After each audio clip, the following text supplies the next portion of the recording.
deliver on Chaya Wolf, because there's a long, long line of jockeys who are trying to take that spot, aren't they? So good luck to Chad. He knows he's got so many Group 1 races ahead of him. Hey, last year, Chris Waller won the race for the 7th time, and he used Buckaroo to launch into what ended up being an amazing carnival. It was an amazing carnival for Buckaroo. It was almost like the turnaround of his form. He was able to take out, of course, the Chelmsford, then into the Underwood, and he was super during that spring round in second in the Caulfield Cup. There's a couple of really interesting horses that we're going to also see. There's Birdman and Land Legend, but when you're looking towards distance races, these are the early part of the winter where you want to see these horses hitting the line strongly, and Land Legend, he's absolutely cooking with grass. Yeah, he was magnificent, wasn't he? That was at 1,400 metres, way short of his best trip. And then we get to Sir Delius here, Em, that everyone thinks is going to be a big Cups chance. Yeah, I mean, he was so dynamic on this day up in Brisbane. I know it wasn't a Group 1, but it was the way that he picked himself up over an unsuitable trip that he won with some kind of dominance. Vauban, we've seen him in the past compete in a couple of Melbourne Cups, and on those occasions he's just gotten well above himself. He's gotten overawed by the occasion, but that Waterhouse polish has now rubbed off, and he's allowed to settle a little bit more.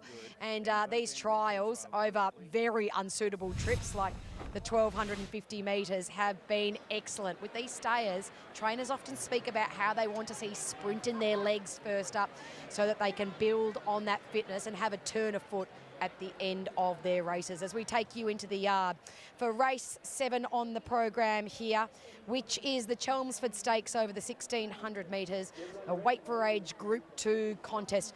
Arapaho was absolutely magnificent first up in the Winx Stakes. He was so impressive over a trip that doesn't suit him at all. Of course, he's a Group 1 Sydney Cup winner over the 2 miles. He'll be looking to build on that today. He would have preferred wet ground, but drier ground, he's only building towards his big Group 1 targets going forward. Chelwolf's the same, but punters installing him a very short-priced favourite. He flashed home in a Winx Stakes after getting too far back, too much out of his ground. They're hoping to settle a little closer today. Lizzie and Richo's best picked for the day. Trying to be close to the speed and jumping cleanly is going to be the key for him. Lizzie, Vauban, he can get himself worked up, but those red earmuffs are doing him wonders. They certainly are, Emma, and I think the key with this guy is getting him into the gates. I mean, I saw him at the trials the other day. It took a long time to get him into the gates. So I think he's a really tricky conveyance. He's got the ability, we all know that, but we need to make sure that he gets in there and executes his races. And that will be your heart in your mouth sort of stuff before he goes in. Lindemann will, unfortunately, it was unsuitable for him the other day when he ran in the Winx Stakes. He's on much better terms, a bit fitter as well. He'd be part of the pace, you would imagine, Richo. Well, dry track and being on speed will certainly suit him, Em. Sir Delius is one of the Cup's favourites at the moment. Time to see how he's come back. Yeah, he made a super impression first up. We've discussed that. Tim Clark remains on board. But yes, he will be heading towards those Cups in Melbourne in due time. They purchased him for big money. He's an entire by Frankel. So if he were to win a Group 1, you can imagine what his future holds. Huetor, he is first up after a long layoff. He was galloped on really badly in that Caulfield Cup. It just took a long time to heal the injury. They've taken their time in bringing him back. So he's first up after a year off. He will take improvement from today, you would have thought. Lizzie, the key to this guy is being able to settle in his races. He's kind of mixed his form in that regard, but last start he showed that he can settle even over a shorter trip. Great first run back from a spell, wasn't it? And he probably arguably should have finished even closer after just having no luck whatsoever in the concluding stages. Way too short for him, but he ran super. Adelaide River, he's also working up to his peak performance. We saw him step out over the 1,400 metres. That was behind War Eternal. He's a bit of he's a stayer. He's a bit of a one-pacer, but his bigger targets will be later down the track. But I've got to say, he looks incredibly well. Just on the screen, he's got a good coat on him. He was unlucky, I thought, first up. He covered so much ground after trialling so impressively at the Bascan. Ran 5th in a Sydney Cup and ran in a Ramsden. So I can imagine Emmy won't even get warm at the 1,600 metres, but we'll have a look at Birdman next. Oh, wasn't he absolutely brilliant first up in that spring preview, Richo, over the 1,400 metres. Of course, we've seen him in Sydney Cups and the Chairman's last preparation throughout the autumn. He's going to be building on that, but he keeps teasing us with this brilliance in his trials, and again, he teased us last start. So can he go one better? It would be some sort of training performance over the mile today. Robusto here for Björn Baker and Jason Collett, your roughie in the race, Richo. He ran a good race in the Winx Stakes. It's whether he's up to this class of field. And that's the issue, but maybe on a drier track he could improve today. I know he can handle soft tracks, but it was a little too heavy for him last start. And then here's a Group 1 performer, a Group 1 winner in Canada, who we've seen on a couple of occasions in Australia, and she would need to lift. Yeah, and whether they ride her forward from that inside draw today. We've seen that tactic be employed in Canada with her before. I'm looking forward to seeing her run along and rattle in front of them at some point during this preparation. As we check in with Ali Mosley for an update for the Chelmsford. Well, it's time, Em, to see our best backed runner for the whole program. It is Chaya Wolf, opened even money this morning, now into $1.75 and has over 70% of the overall money invested here. Was as short as $1.65 this morning, so it's been a huge go for the Joe Pride trained galloper. So Delius on the second line was the other one that they wanted, but has now been 4 out to $5.50, and then it's double figures the rest, 10 to 11 for Arapaho off a heavy track. Lindemann is $11 and has stayed relatively solid there. 15 into 13 for Robusto. Vauban has been 11 to 16, 23 about Land Legend, 26 Birdman, and then 61 or more the rest. There's nothing else to say except it's one-way traffic here for Chaya Wolf. You win some, you lose more. For free and confidential support, call the number on the screen or visit the website. Thank you, Ali. You can understand that being the case. The best bet of the day for both Lizzie and Richo. He's a 2-time Group 1 winner, and that big flashing light last start where he just got too far back. He ran home in super time, recording some out of this world sectionals and trying to chase down the champ. That is Via Sistina. Richo, I find it really interesting that Sir Delius has been so heavily supported. Well, I mean, he's a $6 chance in this event, but we know that he's going to get better over further. Yeah, it's a nice kick-off point, though, Em, I think, for the stayers, 1,600 metres, because they'll have a little speed in their legs, and I like it as a way to commence their program. Robusto's finally going back towards the barrier now. Lizzie, I was a little concerned. We were looking at our monitors here at Moonee Valley, and Robusto was going the wrong way, so he's finally worked it out. You've got to go towards the barriers. Extra warm-up, maybe. Maybe they're going to fire him out of the gates and get him going. Who knows? A few tactics are going to be in play here. Em? I love it, Lizzie. I love the speculation before these contests, and you might be right. So Buckaroo won this race last year, as you've touched on. He then went on to be maybe unlucky in a Caulfield and a Melbourne Cup. It can be a great form reference for those big events in Melbourne in the next little while. The market mover, does the money continue to pile onto Chaya Wolf? Oh, it does, Em, and I'd love to steer you into something else, but as I said, it's one-way traffic for him. Yeah, and as we mentioned, there are so many reasons why. So after today, some of these will be looking towards Cups, some will be looking possibly towards a Cox Plate, but I would say, Lizzie and Richo, that many of them would be looking towards a King Charles over the mile on Everest Day, and that is Chaya Wolf's big Group 1 target for the spring. Yeah, that's right. So I think Joe Pride just saying with the timing, can't really get towards a Cox Plate. We just saw Vauban there, trained by Gay Waterhouse and Adrian Bott. So Gay's trying to win. She's won it on 3 occasions. This is the 130th running of it. And TJ Smith's won a lazy 16 of them as Björn Baker makes his way across. Joins me when we talk about Arapaho to begin with. You must have been delighted with what you saw in the Winx. Great run first half. He's a remarkable horse. He keeps getting better with age. Wish I would. Hang on, you just ran another marathon. He's getting quicker. I'm getting a lot slower. Would he be okay with these firmer conditions that he finds himself with? He's great on any track, so it's not a problem at all. He can really excel regardless of the track conditions. And he broke a Sydney Cup on a rock hard track, so or broke the track record in the Sydney Cup on a rock hard track, I should say. Robusto, of course, he's got fitness on his side compared to a few of these guys. Yeah, and that's maybe if the first up run's taken a bit of juice out of a couple of the main opponents, he's definitely there. He's a live chance. He's going really well. Pick one. I can't split them. They're like children. You know that. It's Please, awkward. please. Awkward. How about Pericles in the next and point and shoot in the last? Boom. Thank you very much. Thank you. Mr. Baker there. Of course, he's got two nice runners here. And yes, the boom has been big on Pericles joining his stable from the Godolphin Yard. This preparation, Josh Parr yesterday on a podcast, absolutely bullish in terms of his chances. Here we go, the running of the Chelmsford, your short price favourite, Chelmsford for Joe Pride and Chad Schofield. Chelmsford Stakes, the Asahi Super Dry, and we're just about right to go now. There's the light. Stand by. Chelmsford the favourite, drawn barrier 2. They want to be closer this time. Ready? Racing. Chelmsford only jumped fairly there from gate 2. Lindemann and Robusto the first two out. Full count Felicia lobs in third. Vauban going forward on the outside of Arapaho. They're followed further back then by Chaya Wolf improving. Sir Delius out wide's got some work to do to get a more forward position. Just easing back a little bit, Birdman to about a midfield spot. They're followed by Adelaide River, then Camatha Baskin, and a gap to Land Legend on the outside of Wet Horse. And Nash takes the lead on Lindemann, out by 2 lengths on Robusto, followed by Full Count Felicia.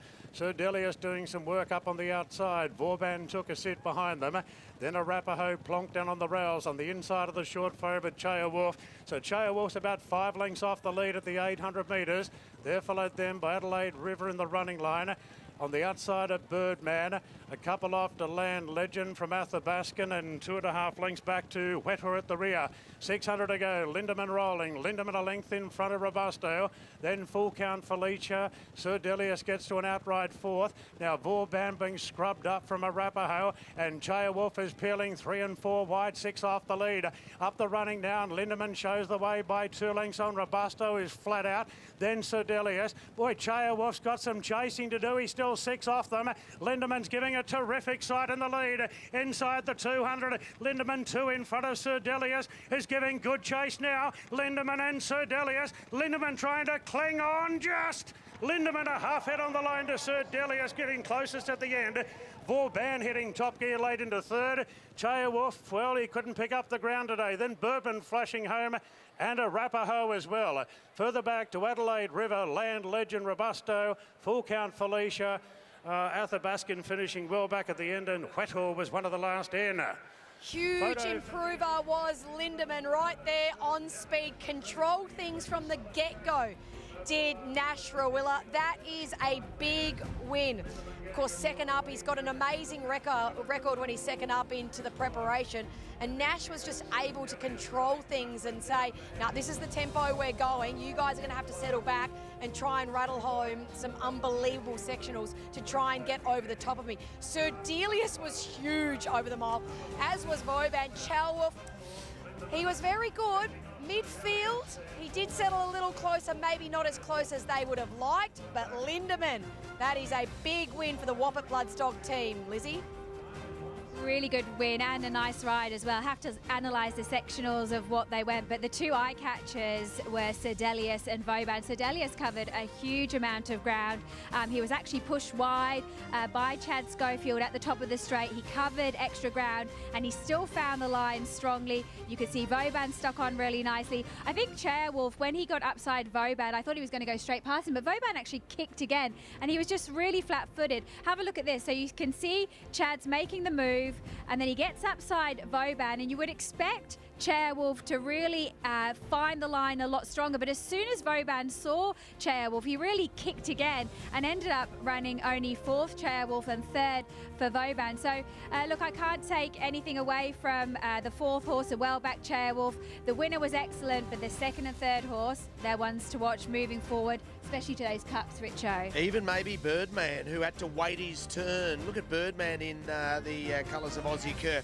He's held up, nowhere to go. Has to wait his turn to get over the heels of Chaya Wolf. He's probably run 5th or 6th.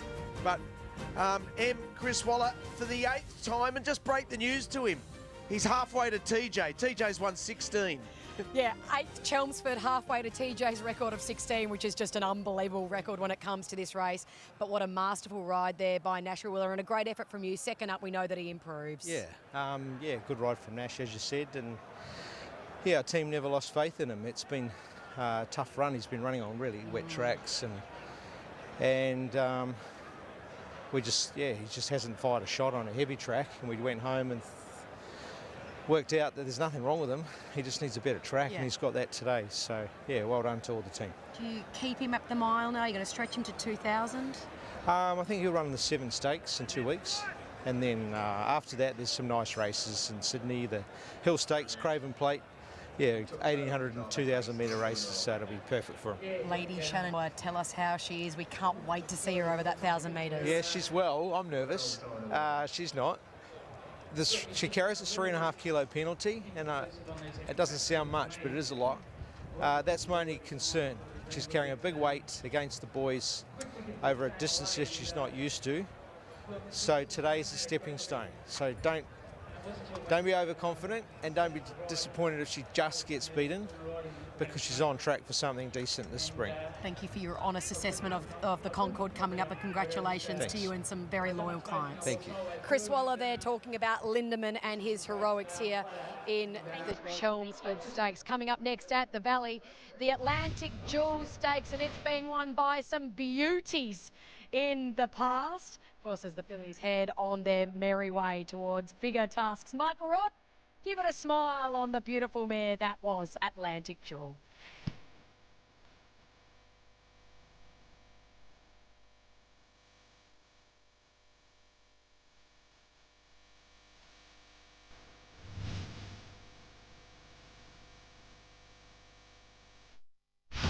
I have never witnessed a performance like that on The Voice. The Voice goes head to head, and it's not just the singers. I love Ronan, but he failed you.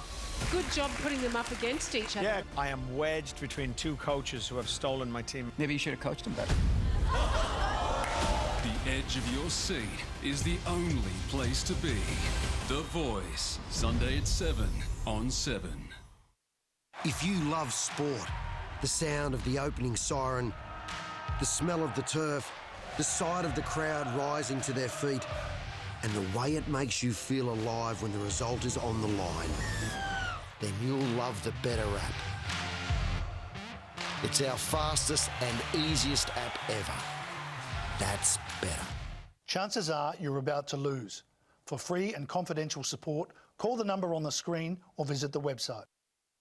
Go Harvey Norman top picks for Father's Day. Busy dads will love a robot vac. Sportsman dads a big screen TV. Turn up his entertainment or help him look good and feel great. Upgrade dad's kitchen game with coffee machines and air fryers. This Father's Day at Harvey Norman. With a bonus pergola on offer for all our new villas, now is the time to visit an Encore Retirement Village. There's always lots going on at Encore Retirement Living. So call the wonderful Rosa and Anne-Marie to make a time. If you love sport, the sound of the opening siren, the smell of the turf, the sight of the crowd rising to their feet, and the way it makes you feel alive when the result is on the line, then you'll love the Better app. It's our fastest and easiest app ever. That's better. Chances are you're about to lose. For free and confidential support, call the number on the screen or visit the website.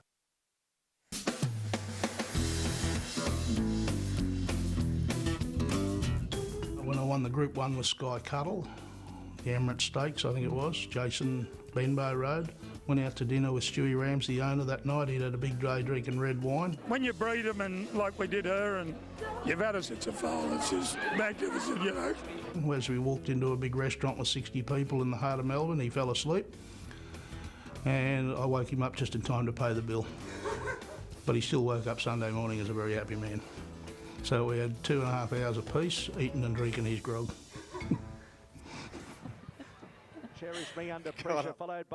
Peter Moody, brilliant stuff. Australian Racing Hall of Fame. I know, and it was unbelievable to have Stewie Ramsey there on that occasion. He burst into tears. Pete gave him a hard time for bursting into tears, and Pete burst into tears straight after. So good. They've got Ole Dancer coming up, Pete Moody and Catherine Coleman, as well as Alpha Sophie, which is interesting. This is the Atlantic Jewel Stakes. It's been won by Scholes and Stay With Me en route towards Group 1 in the past. Here's Matty Nevin. It's those two horses that you mentioned, Richo, Ole Dancer and also Alpha Sophie, who dominate proceedings here at the top of the sports bet market, both trained by Peter Moody and Catherine Coleman. And Ole Dancer, we put up $7.50 into $3.80 now. There is some deductions because Esh has come out of this race and will run around in the Moya a little bit later on. But Ole Dancer, good support for it. And Alpha Sophie, the former Queenslander, was a big mover early doors, 12s into $5.50. The play right there at $6, seeing good support for Riviera, a last start winner for Philip Stokes at $6.50. And Southern RS there at $8.50 as well, has seen a little bit of specking, but it's those two Moody Coleman runners at the top who dominate this market. And on the Sportsbet app, you can follow along as well to the Sportsbet tipsters and the Get On family with their feed bets on the Sportsbet feed. Here's a couple that I like today. I think this Queenslander Alpha Sophie is very smart. If she gets luck in running, she can figure, and I like Escher, the 3-year-old filly in the Moya Stakes. So a couple of my feed bets you can follow along on the Sportsbet app. What's gambling really costing you? For free and confidential support, call the number on the screen or visit the website. Let's assess some of the key runners, Lizzie, in the mounting yard here for the Atlantic Jewel, and the Playwright having her 7th career start, and we know what she tends to do, and that is roll forward. That's right. She needs to be nice and fit, and that's exactly what she should be after that first up performance. She's a marvellous horse. She's competed at the top level all around the country and has done her owners proud. This is a good race for her to kick off proceedings and getting that win on the board hopefully this time around. But what an impressive performance this was from Cerveria last time out. Yeah, it certainly was. So that was in the Quezette. Now, draws a slightly sticky gate, I think, for Lockie Neindorf here. So it's probably going to have to go back and get into that 2 or maybe even 3 wide run and run into the race. Ole Dancer's drawn wide as well. Yeah, that's the only negative that I have with her, because she's also been able to glide forward in the past. What do they do from that gate? Do they decide to go forward, or do they ride her with a little bit of patience? She, to me, is the one who has so much upside and potential. I mean, there's a number of horses that do, but she's just got a really nice way about her. She moves beautifully, and she's the one that I think is going to be right in the finish. This is an interesting runner, Richo, Alpha Sophie, who has had a couple of victories so far and is pretty impressive in doing so. That's right. That's in Queensland. So then they send down to the former Queenslander and Pete Moody to look after Alpha Sophie. So really interesting runner. And that's what they're racing for, the Atlantic Jewel Stakes Trophy. Market mover, Matty? Wrong sharp money and best backed is the 5 Ole Dancer. Richo? So money coming for Ole Dancer. I think this is the best roughie. Going forward, inside barrier, Miss Celine. Blinkers going on the first time and winkers coming off. So I think she can run a terrific race here in a race full of chances, Lizzie. It is full of chances, Richo. I think the Playwright's going to push forward. That might open up a few of the race for a few of these horses who are going to be able to slot in behind. I think if you're on Ole Dancer, you want to see her get across, get a little bit of cover, because it is only early on in her career. She's had the 2 runs so far. One was last preparation, one was first up, but she does look as though she's got a horse with a lot of upside, and she looks like she's going to get over a bit further as well. I love the Ole Kirks. So everything indicates that she's the horse we'll be